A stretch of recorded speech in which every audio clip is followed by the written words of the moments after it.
I have a terrific show today because I have been able to speak with somebody I've admired for so many years, and that is Sheriff Grady Judd. And he is a law enforcement leader that really lives that term leadership day after day after day, not only for his deputies and his staff, but for his community. Sheriff, welcome to the show.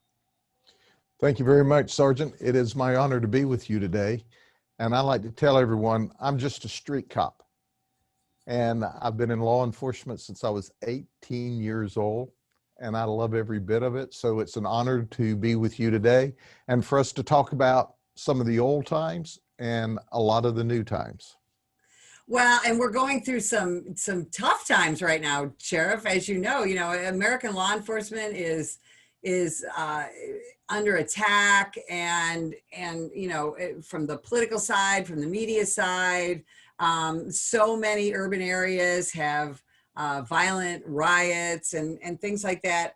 And yet here you are, and you're kind of a rarity in police leadership, in that when something happens in your county, in your communities, one of the things that you do, one of the first things that you do, is you get right out in front and talk to the community through social media and through traditional media, don't you? Absolutely. And that's really the success of any chief executive in law enforcement. It's how well do you listen to the community, and how well do you inform the community when things are happening? You know, the traditional old police administrator, tell them nothing, hide everything, everything's confidential. That doesn't work in the new world. It doesn't work when social media can actually inform people of a fatal crash before you can arrive on the scene. So when an emergency occurs, if your chief executive is not out being honest and transparent and communicating, then you're just leaving a void for the people who don't like you or are angry to fill that space. And that's a great way to put it, because now with social media, we can't hide, and we shouldn't hide. I mean, we work for the public, and the public has a right to know what we're doing, why we're doing it. And when we have those critical incidents, those officer-involved shootings, I mean, we need to explain to people why we're doing what we're doing, right? Otherwise, they don't understand. Well, Betsy, you're exactly correct. And do you know that government is their own worst enemy? When you look around at these events and these communities where there have been protests, that's cool, that have turned to riots, that have turned to looting, that have turned to violence, you can look back, and the overwhelming majority of the time, it's the government's fault. They've not recruited the right people for police officers.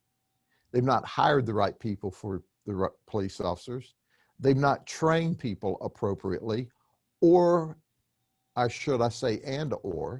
they've retained people they shouldn't have retained, and the community's fed up. And then an event occurs, and the police can be totally 100% right, and they won't release information. So what's the community to think? They think they're hiding something. Oh, we're just protecting the integrity of the investigation. That is BS.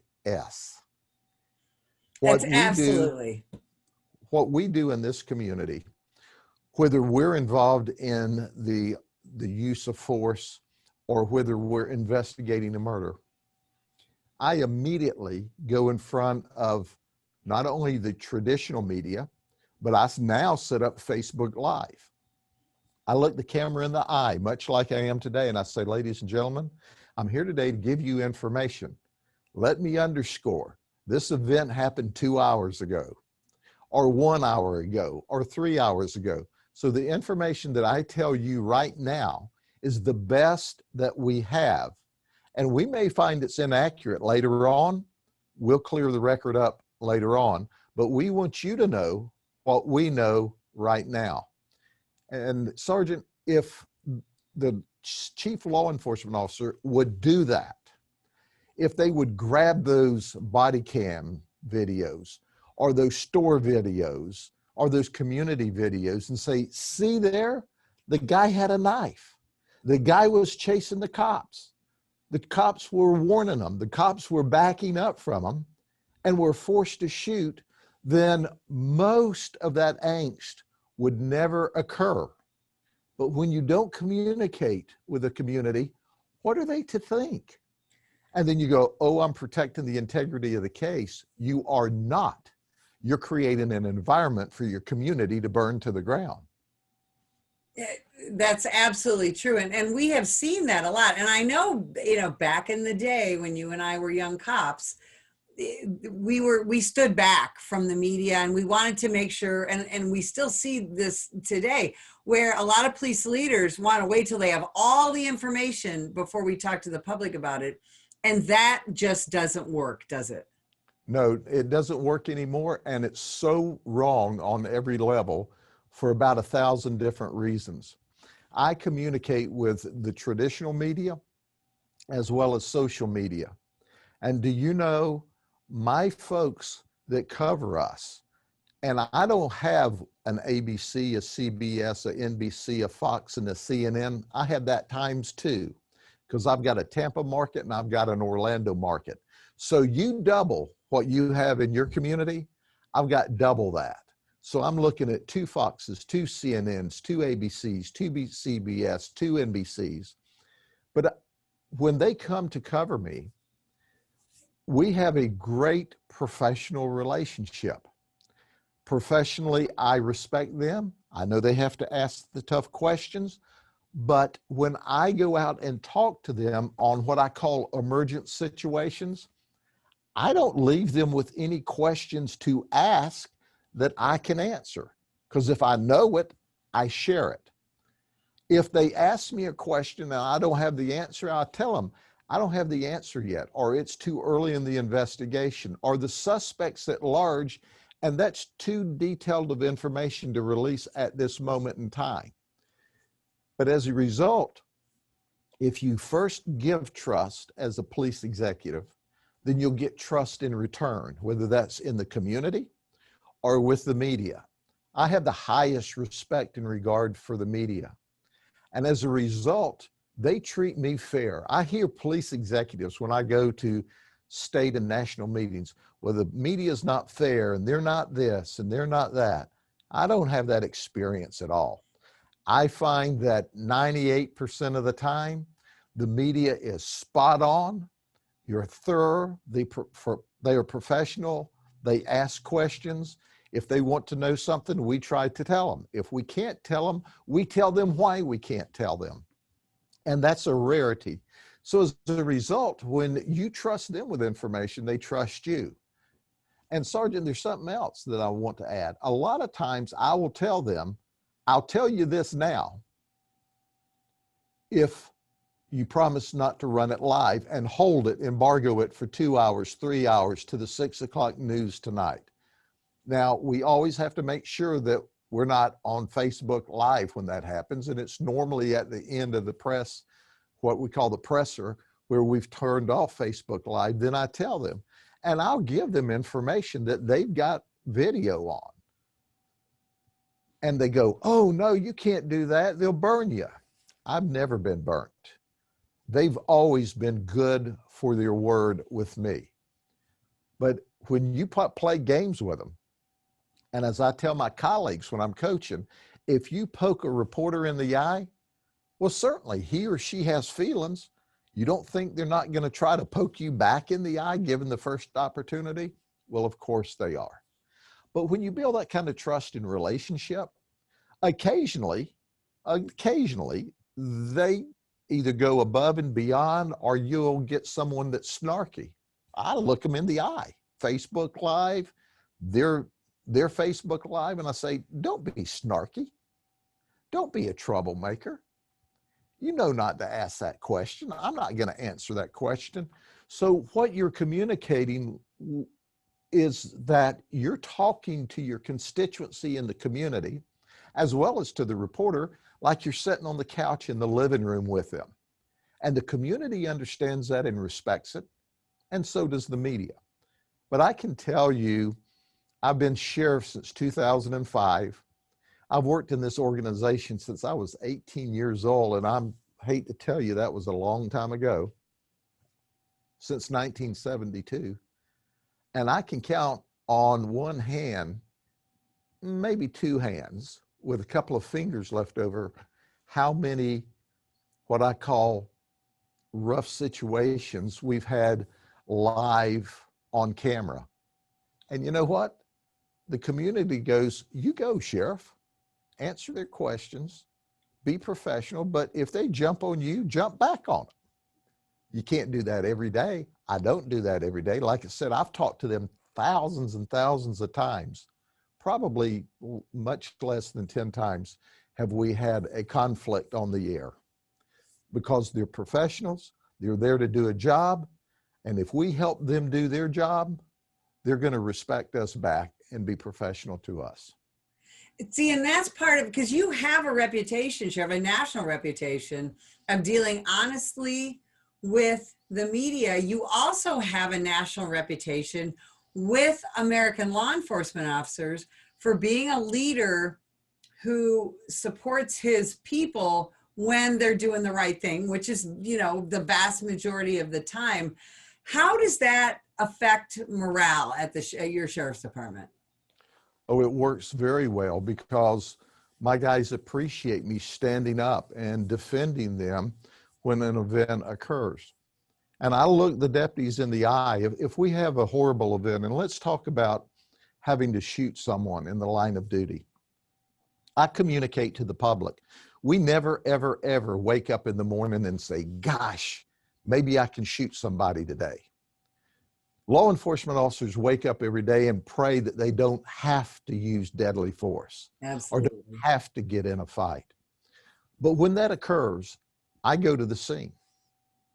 I look my deputies in the eye. If it's 2 o'clock in the morning, if it's 12 o'clock in the afternoon, I go to the scene. I get a briefing. I look at them and I say, you did the right thing. I'm going to do the right thing. I call the press.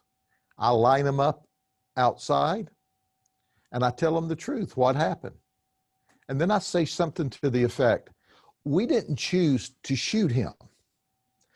He chose for us to shoot him because he pulled a gun on us. He shot at us. He ran at us with a machete. And here's a clear word to the people in the community that are thinking about shooting my deputies. Don't point a gun at my deputies, because if you do, we'll shoot you. We'll shoot you a lot. We'll shoot you so much that you can read a newspaper through you. The community understands that. The deputies appreciate it, and it's just the truth. No one, especially a law enforcement officer, no one is going to stand there and let somebody stab them or shoot them. And I don't expect my deputies to do that. They've got husbands and wives and significant others and children at home that they want to go to. And you know what? I provide the equipment and the training and the support so that they can go home safely at night. And my community supports that. And that's the thing. And I spend a lot of time talking to the media, and I try and explain that to reporters that we are humans. We are not expendable. We are not robots. And yet now we're in this national conversation about defunding the police. Is that something that you're seeing in your area? And what's your thoughts on that from a nationwide standpoint? Well, no, not at all. In my community, it's just the antithesis of that. In fact, because of COVID, it has created an economic difficult situation on local governments. When I presented my budget to the Board of County Commissioners this year, I asked for 12 new deputies, additional deputies, for growth. We're having huge growth in our community. But when I asked for those deputies, it was before COVID and the downturn. So when I presented my final budget to the Board of County Commissioners, and this is after my staff and their staff worked through the details, I said, Commissioners, I need the deputies.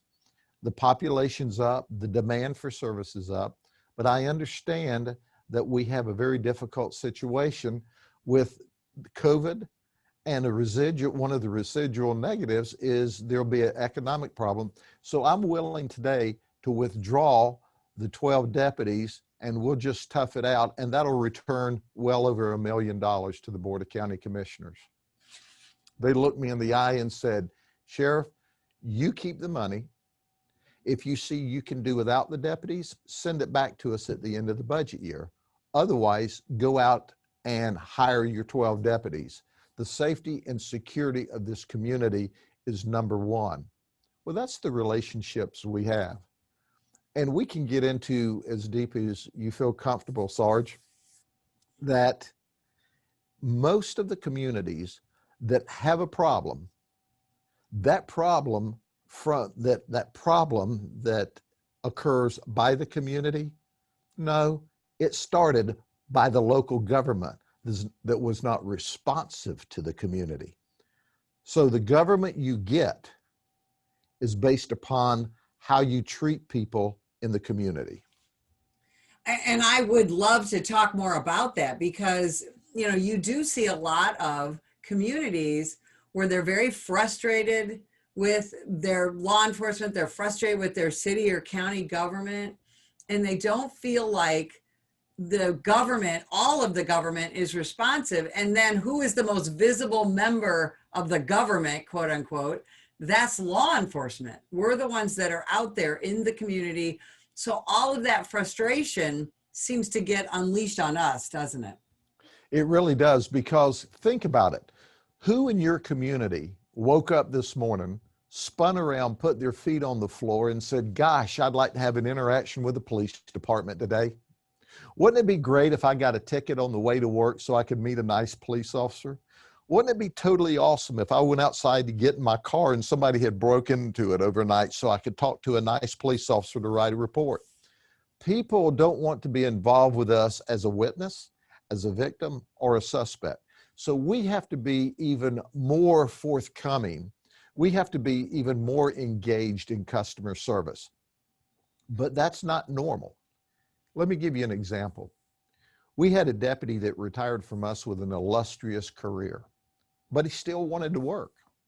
So he went to a police agency in the Central Florida area, and he and a couple of his buddies came out of a restaurant one morning, and just before they got in their cars, they were kind of standing in a circle talking about what they were going to do today, when someone walked up and had a question of these officers in uniform.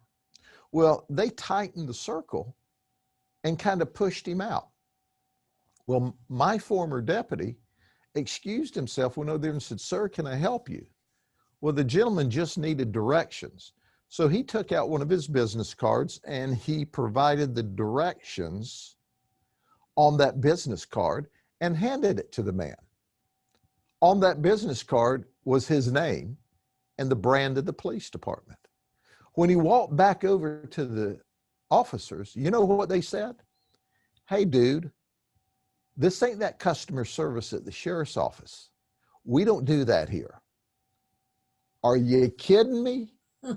Are you kidding me? So when you treat the community like that, and all of a sudden you have a flare up and they start knocking windows out of stores, you created that environment. You, the police, you, the government, you weren't responsive, or you shut them out of your world. The most important thing you can do is to be a best friend, a best neighbor, and during their most difficult times of life, go above and beyond. When that happens, they're not knocking windows out.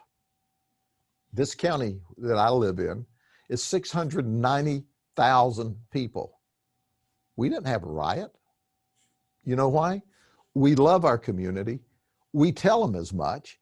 We engage in our community. We help. And as a result, our community trusts us back. And that's the difference. Now, by the very nature of being a sheriff, you know, you're an elected official, so you're involved in politics. Just real briefly, we have about 3 minutes left. What's it been like to have such a pro-police president in Donald Trump and a pro-police administration in Washington, D.C.? What has that meant for you over the last 4 years? It's been absolutely phenomenal. I've met personally with Donald Trump on 3 different occasions during the last 4 years.